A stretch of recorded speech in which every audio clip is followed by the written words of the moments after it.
สิตายทุกสิตายสาวนาทุกสิตายทุกสิตายสาวนาเฮาเป็นลูกสาวนาเคยแบกคันไทยตั้งแต่ได้มารัฐบาลบ่เห็นแก้ปัญหารัฐบาลข่มเหงซาดประสามายึดที่นาไปขายให้นายทุนนายกก็มู่อยู่ดาวว่าปี2020ความจนสิมุดไป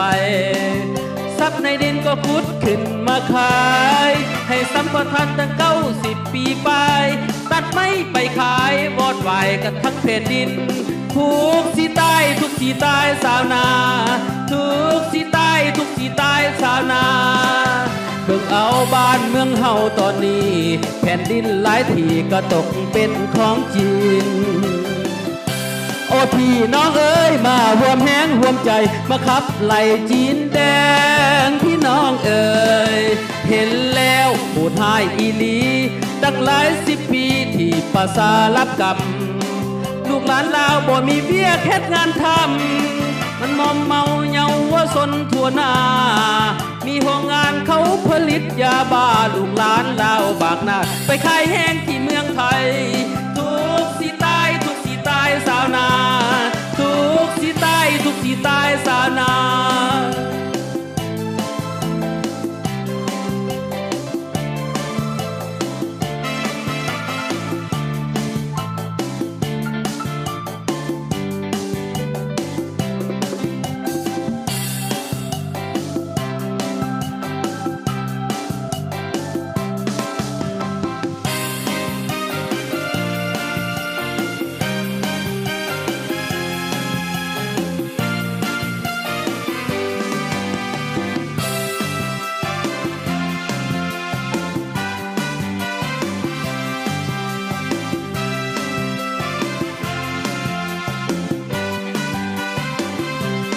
ทุกสิตายทุกสิตายสาวนาทุกสิตายทุกสิตายสาวนาเบิ่งเอาบ้านเมืองเฮาตอนนี้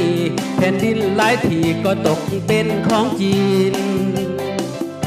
โอ้พี่น้องเอ้ยมาห่วงแหงห่วงใจมาขับไล่จีนแด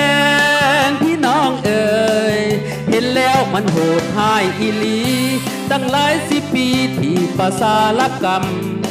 ลูกหลานลาวบ่มีเวียกเฮ็ดงานทำมันมอมเมาเยาวชนทั่วหน้ามีโรงงานเขาผลิตยาบ้าลูกหลานลาวบากหน้าไปขายแห้งที่เมืองไทย